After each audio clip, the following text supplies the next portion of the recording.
예뻐요. 홀딱 반했어요. 함께 보실 거죠? 다 보여드려요.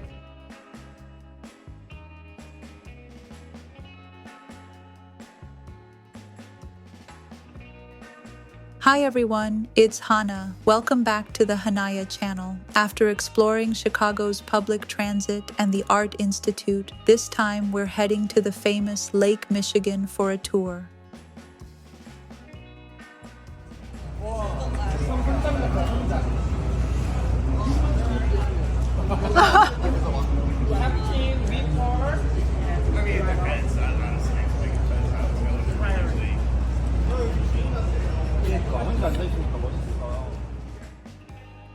I can't wait to tour the city of architecture and see how all the different styles coexist. Who was on this tour with us? It would truly make my day if you said hello in the comments. Okay, now we'll start the tour for real with our fun guide. I don't know if you know anything about Chicago politics, but our politicians, they lobbied really hard. They lobbied really hard. Bounce here, okay? So make sure you use those handrails going up and down the stairs. All right, hey, if you got any questions, my name's Joe. I'll pick it up again when the gates are opening, and we'll talk some more.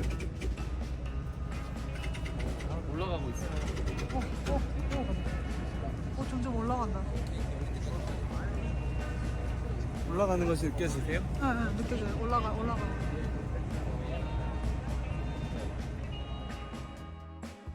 I have never seen a lake this large in my life. This is Lake Michigan, one of the 5 Great Lakes. A lake that's nearly half the size of South Korea. No matter how wide I open my eyes, it truly looks like an ocean. I want to call it a lake that holds the sea within it. Looking at the endless horizon of this lake, the borders made by man disappear and one becomes humble.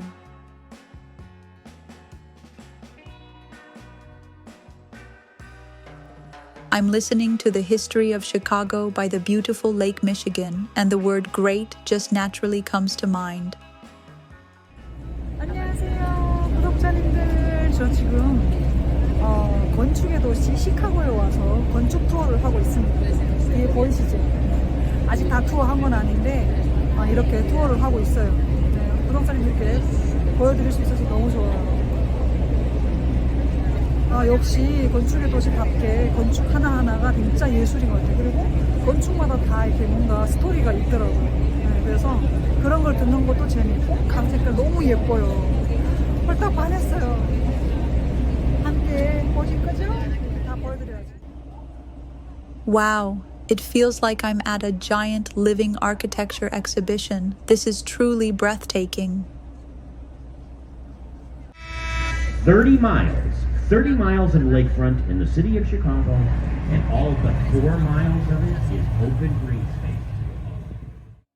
Listening to the history of Lake Michigan, I came to understand how a single free waterway can change the future of a nation.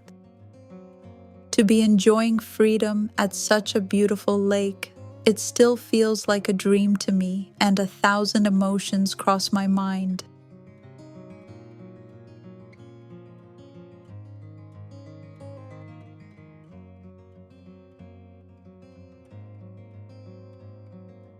Looking at this endless lake, I was suddenly reminded of the moment I first came to know freedom.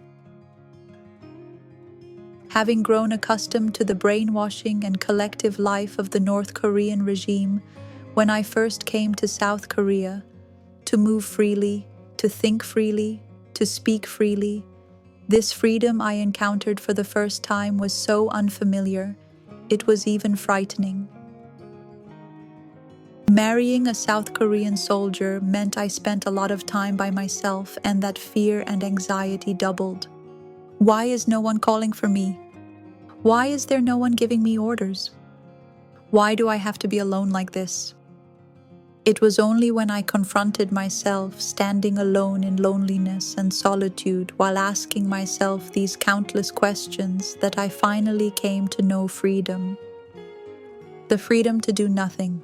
the freedom to be alone. From that moment on, I learned how precious time alone is, and now I enjoy my time by myself, time where I can reflect more than anyone. Someone left a comment asking about the collective life in North Korea. The North Korean regime, in order to easily control and brainwash its people, forces them into a collective life from a young age under various pretexts. Very young children in kindergarten, students in school, university students at university, soldiers in the army, women in an organization called the Socialist Women's Union, and men in factories and farms. On the surface, it may seem like a perfectly normal and ordinary system run by a state, but the North Korean regime uses it systematically as a tool to control and brainwash the people. Utilizing this system, they conduct thorough idolization and ideological brainwashing for the Kim family dynasty. For this idolization of the 3 generations of the Kim family, they even utilize the 10 commandments of Christianity. The 10 principles established by the North Korean regime include content that compares the Kims to godlike beings, demanding they be worshipped as gods, and that nothing other than their ideology must be believed. It also includes that one must even sacrifice one's life for these godlike beings and must repay the grace received from them. This brainwashing continues in the Kim Jong-un era, but the young people of North Korea no longer trust the regime or Kim Jong-un. As it is a dictatorship with the most severe corruption, they say you can now even pay the regime money to be exempt from this collective life. It is no different from the young people of North Korea buying the freedom they should naturally enjoy from a dictator, but I believe this is an enormous change. The regime pushes anti-American and anti-South Korean ideology, but it's no longer working on the younger generation who have seen K-dramas and American films. The lighthouse that has lit the way for countless ships entering the port of Chicago since 1893. Just like this lighthouse that has illuminated the path for so many ships in the darkness for over 100 years, I pray that an unquenchable lighthouse of freedom will one day appear in North Korea.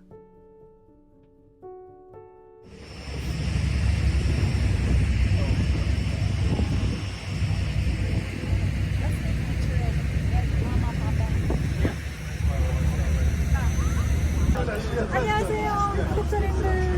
건축의 도시 시카고를 또 투어하고 있어요. 건축 투어. 가면 좀 더 건물이 많이 나오니까 보여드리도록 할게요. Wow, this is incredible. It doesn't just open and close like a simple gate, but it carefully controls the water level between the Chicago River and Lake Michigan, preventing flooding and even blocking pollution. In North Korea, when rivers overflow, people can only face disaster because there is no system to protect them. But here, I see people managing the flow of water with their own hands, protecting both the city and the lake. To me, it feels like witnessing a true wonder of civilization.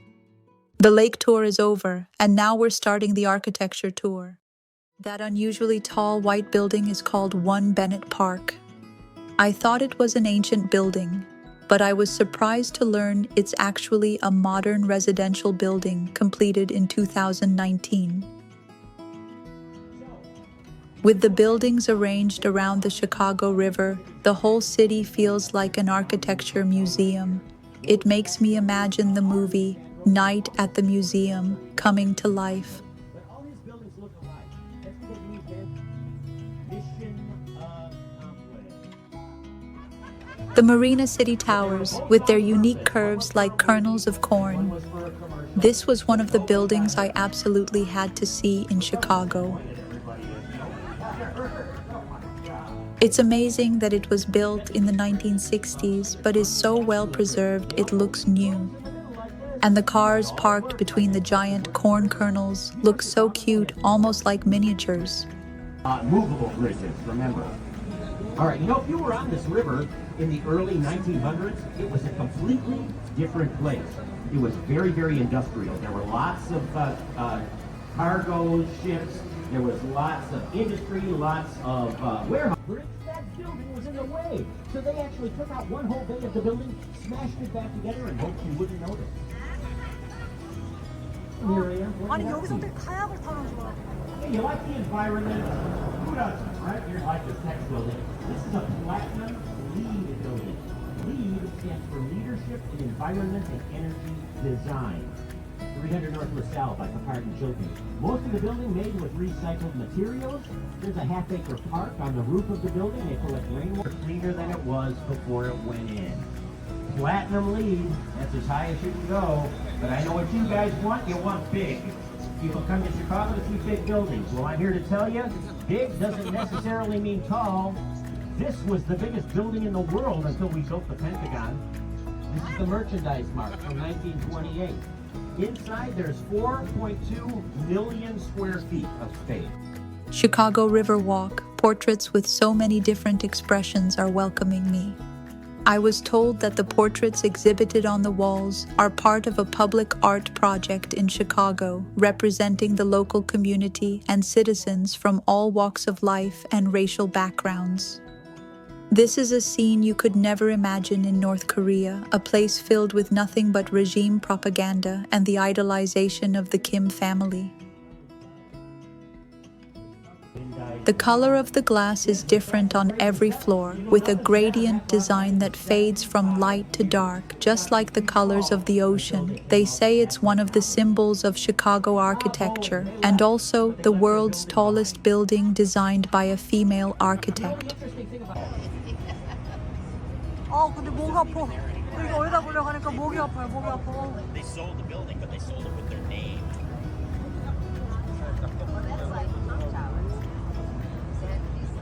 His is the birthplace of the world's first skyscraper. It's like an experimental stage for architects, and I think it's even more beautiful because every building has its own personality and a story from its era. My mother, who loves architecture, would absolutely go crazy if she came here to Chicago. If I get the chance, I definitely want to come back to Chicago with my mom.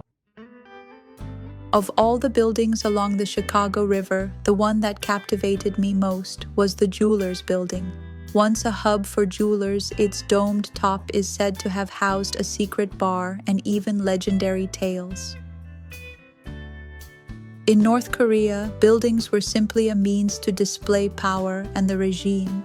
But here in Chicago, I was deeply moved to see that architecture holds people's lives and stories, carrying memories across generations. The buildings I encountered in this unfamiliar city felt like more than just bricks and steel. They felt like living history books, filled with dreams, traces of lives, and the weight of time itself.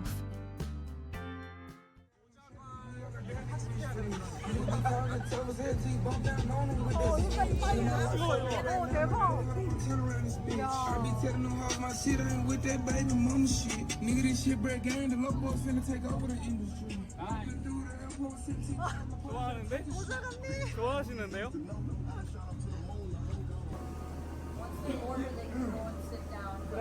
그런 다음에 와서 아무데나 앉으시면 돼요. 말씀드리면 돼요? 네, 말씀드려주세요. 색깔은 이런데. 아, 여기다 찍어 드셨구나. 이거 내 거 맞겠지?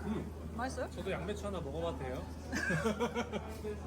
드셔요. 자. 와우. 맛있게 드세요.